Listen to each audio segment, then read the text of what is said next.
जे विद्रोहाचे वारं महाराष्ट्रात सुटलं आहे, जोरात वाहतं आहे, त्याच्यामुळे आधीच महाराष्ट्रात अस्थिरता आली आहे. आणि हा अपशकुन आहे या सरकारला की महाराष्ट्राच्या इतिहासात शिवाजी महाराजांचा लावलेला पुतळा कधीही पडलेला नाही. हा एक निसर्गाने सूचित इशारा दिला आहे पुढे काय होणार आहे याचा. आणि असा कमकुवत पुतळा तुम्ही बसवताच कसा? असे पुतळे जर लावलेले पडायला लागले तर जगात आपली काय काय इज्जत राहील?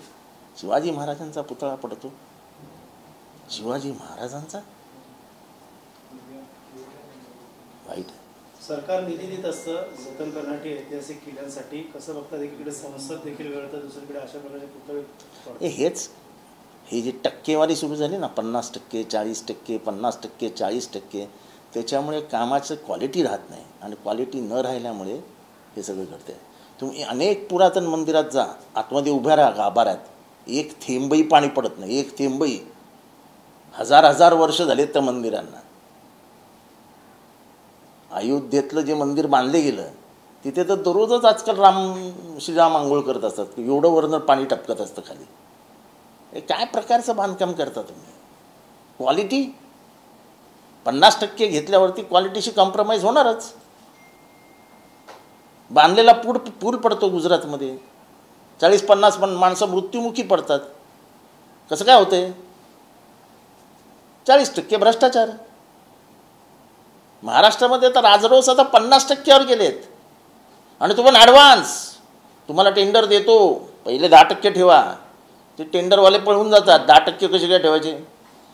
म्हणजे 2000 कोटी रुपयाचा जर हे असेल, टेंडर असेल, तर आधी 200 कोटी रुपये ॲडव्हान्स, मग बाकी पुढे बोलूया. असं राज्य सरकार कधीच चाललं नव्हतं. आणि माझ्या अंताने त्यांना कल्पना आली आहे की आपण शेवटच्या घटका मोजतो आहोत. एक ऑडिओ क्लिप व्हायरल होते तुमच्या नावाने, कसं बघता या ठिकाणी? मी पण ऐकली.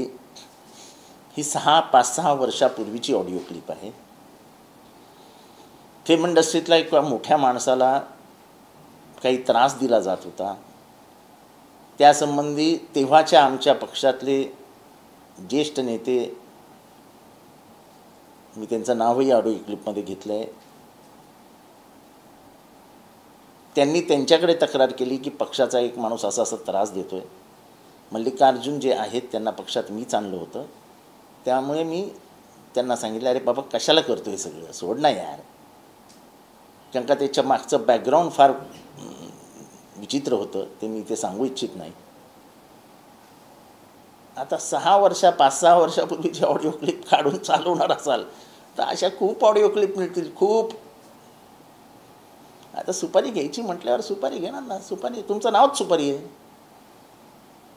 सुपारी ठाकरे. मला या अशा ऑडिओ क्लिप वगैरे मीडिया ट्रायलला मी कधी घाबरलेलो ना, घाबरत पण नाही. तत्कालिक परिस्थिती काय होती ही कोणालाही माहीत नाही आहे. मग जर एवढंच होतं आणि एवढं सत्याची बाजू होती तर पोलिसांनी केस का नाही रजिस्टर केली? ते एवढ्या वेळा पोलीस स्टेशनला गेले, बॉम्बे क्राईममध्ये गेले, ठाणा क्राईममध्ये गेले, नवी मुंबई क्राईममध्ये गेले, ती पोरगी सगळीकडे गेली, माझी तक्रार घ्या, माझा छळ झाला आहे, माझा लैंगिक छळ झाला आहे. पोलिसांनी एकही तक्रार का नाही नोंदवून घेतली? काहीतरी बॅकग्राऊंड असेल ना त्याला.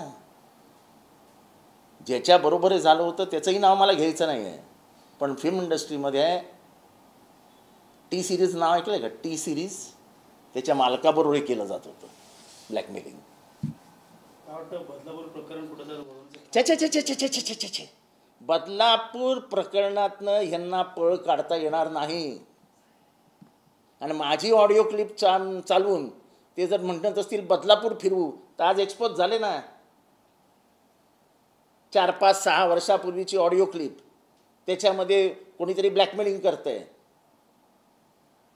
तो माणूस आमच्या म्हणजे आता ती पलीकडे असलेल्या ज्येष्ठ नेत्याकडे जातो. तो ज्येष्ठ नेता मला फोन करतो की बाबा हे थांबव. मी थांबवण्यासाठी प्रयत्न करतो. मी पैशाची ऑफर दिली का? मी माझ्या भाषेत त्याला सांगितलं की करू नको, कशाला करतोय रे. आता ही ऑडिओ आणि व्हिडिओ काय होणार आहे. माझ्या आता काल काय गुन्हा घडला असता तर ठीक आहे, चालवली असती तर थोडासा मी बैचैन झालो असतो. हे झालं, आता गेलं, डोक्यावरनं पाणी गेलं. जितेंद्र आव्हाडांचे अनेक पॉइंट्स असे शोधतात सत्ताधारी की अरे शोधा यार, मला जेवढं बदनाम करायचंय करा. याचा अर्थ जितेंद्र आव्हाडचा काटा कुठेतरी रुततोय. मग तो काटा असा काढायला नको का. चला, माझी किंमत तर वाढवत आहेत. खास करून मनसेकडे आता प्रकरण. अरे जाऊ द्या, मनसेकडे जाऊ द्या, नाही कोणाकडे जाऊ द्या. हो, अशी सुपारी उचलणारे खूप असतात जगामध्ये. निवडणुकीच्या पूर्वी हे सर्व. अरे सोडावं, निवडणुका नाही असल्या कारणाने काय निवडणुका फिरतात. सर राज ठाकरे बदलापूरला का नाही गेले आत्तापर्यंत. हां, अहो आज झाले ना किती दिवस. अशा प्रकरणामध्ये माणुसकीच्या नात्याने 24 तासात पोचायला पाहिजे. मराठी माणसाचा अभिमान असलेले राज ठाकरे यांचा हात त्या पोलीसच्या आईच्या डोक्यावरनं, बापाच्या डोक्यावरनं फिरायला पाहिजे होता की घाबरू नका, मी तुमच्या बरोबर आहे. तर माझी व्हिडिओ क्लिपचं प्रेस कॉन्फरन्स घेणार, ऑडिओ क्लिपची, आणि मी उद्या सांगितलं माझा आवाजच नाही तर काय तपासायला देणार आहेत. मी सांगतो माझा आवाजच नाही, जा डुप्लिकेट आवाज काढलाय. राज ठाकरे कोणाचाही आवाज काढू शकतात, त्यांनी माझाच आवाज काढून क्लिप केली तयार असेल. तुम्हाला माहिती येते किती मोठे मिमिक्री आर्टिस्ट आहेत ती.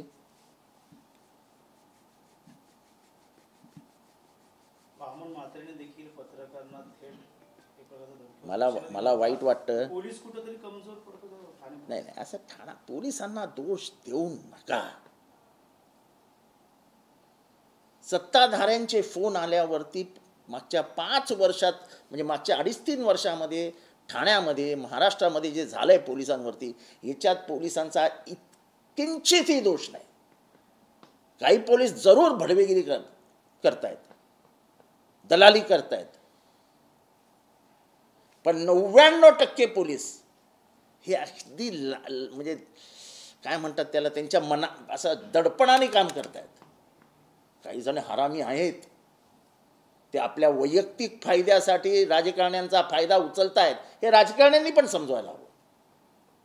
अरे बिचारा, मी आत्ता पोलीस ह्याला गेलेलो कमिशनर ऑफिसमध्ये, एका पोलिसाच्या चेहऱ्यावर हास्य नाही. अरे त्यांचा दोष काय. चला काढा त्या शितोळेबाईचे कॉल लॉग, आणि कोणी कोणी फोन केलेत सांगा बरं. चला काला CPचे कॉल लॉग, आणि कोणी कोणी फोन केलेत सांगा बरं.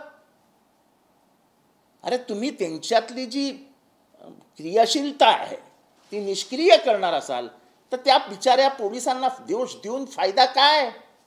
अरे छोट्या छोट्या गोष्टीमध्ये तुम्ही पोलिसांना वापरता. कळव्यामध्ये एक आमची पाईपलाईन बनवतो आम्ही, त्याला सत्ताधारी म्हणजे एक नवीन जो गट सक्रिय झाला आहे त्यांना जॉईन मारायचा होता म्हणून पोलिसांचा वापर. आज 1000 महिला रस्त्यावर उतरल्या, 1000 महिला. हे असं नाही चालत. पोलीस हे रक्षणासाठी आहेत, तुमच्या रक्षणासाठी नाही. समाजात काही घडणार नाही त्याच्यासाठी आहेत. मी पोलिसांना अजिबात दोष देत नाही. सध्याची सरकारची कार्यकुशलता ज्या पद्धतीची आहे त्या पद्धतीत कायद्याची बूज राहिलेली नाही, आणि त्याला कारण सत्ताधारी आहेत. पोलिसांना दोष देऊ नका. हे सत्ताधारींचे चमचे जे काय आहेत ना पोलीस दलामध्ये, ठाण्यामध्ये पण 2-4 आहेत. मी कधीतरी निवडणुका जाहीर झाल्यावर त्यांची नावं पण घेईन. यांनी खरं बदनाम करून टाकलं.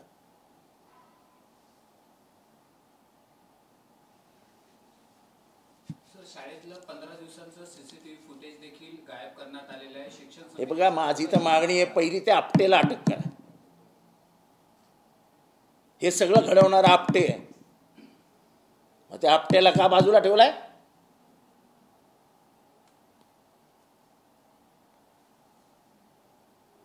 ह्याच्या मागचा करता करविता आपटे, टीचर्स नाही आहेत. प्रिन्सिपल्स नाही आहेत. केस करायची की नाही हे कोण ठरवतं? ट्रस्टी ना. मग ट्रस्टी कोण होतं? आपटे ना. मग आपटेला का नाही अजूनपर्यंत ढकललं आतमध्ये? कारण का आपटेचे वशिले मोठे आहेत. आपटे एकदम वरच्या स्तरावरचा राजकारणी आहे. आता स्तरावरनं जर तुम्ही आरोपी ठरवणार असताल तर शेवटच्या स्तरावरचाच माणूस म्हणणार आहे. वरच्या स्तरावरचा माणूस बोल. दुर्दैव आहे, दुर्दैव आहे. मी अजूनही सांगतो महाराष्ट्राला, राजकारण सोडून द्या, पण पुढची 20 वर्ष त्या पोरींना त्यांच्याबरोबर जे झालं आहे त्याचं स्वप्न पडत राहील. त्या मानसिक रुग्ण होतील. त्याला मानसोपचार तज्ज्ञाची औषध पाणी ट्रीटमेंट लागेल.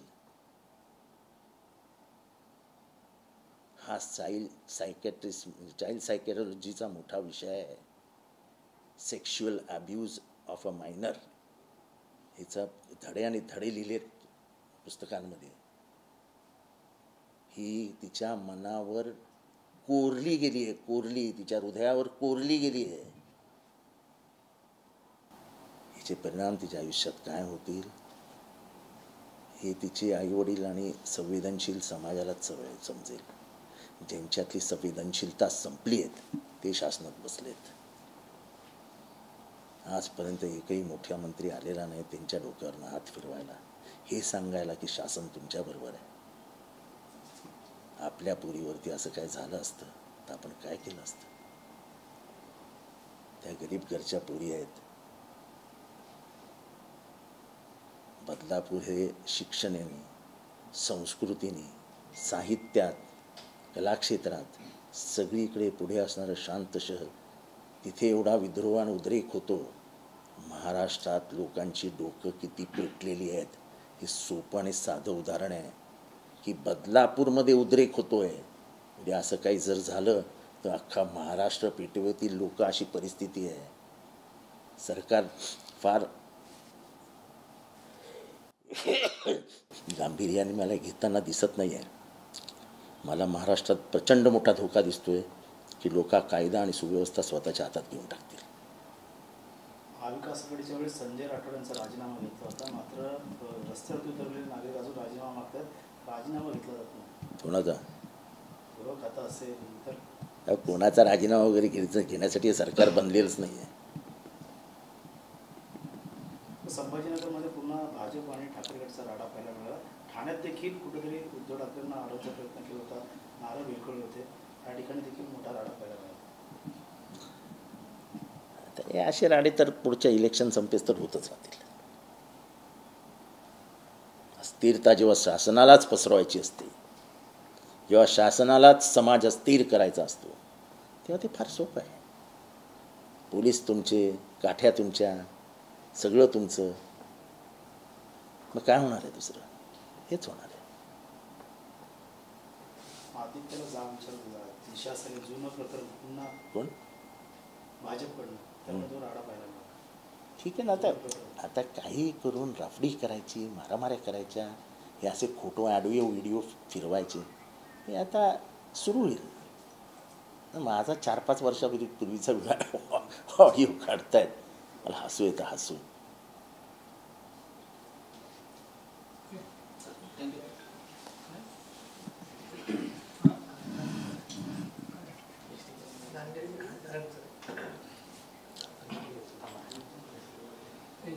नांदेडचे खासदार वसंत चव्हाण हे माझ्याबरोबर 2002ला आमदार होते.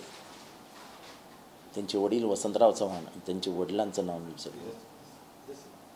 हे शरद पवारांच्या अतिशय जवळचे होते आणि त्यामुळेच त्यांना शरद पवारांनी आमदार केलं होतं. माझ्या अंदाजाने त्यांच्या वडिलांचं नाव बळवंतराव. एक शांत, सुस्वभावी, कधीही आक्रमकपणा होता पण कधीही कोणालाही न दुखवणारा, कार्यकर्त्यांशी अतिशय प्रेमाने वागणारा, शेतीविषयी उत्तम ज्ञान असणारा, समाजासाठी हवा तसा राजकारणीत होता, समाज मन ओळखणारा, त्यांच्या निधनाने मला प्रचंड धक्का बसला. तसं त्यांचं वयही फार मोठं नव्हतं आणि उत्तम संसदपटू, कारण का मी त्यांच्यावर विधानसभेत काम केलं आहे. एका उत्तम संसदपटूला, एका चांगल्या माणसाला महाराष्ट्र हरवून बसला, याचं माझ्यासारख्याला निश्चितच दुःख आहे.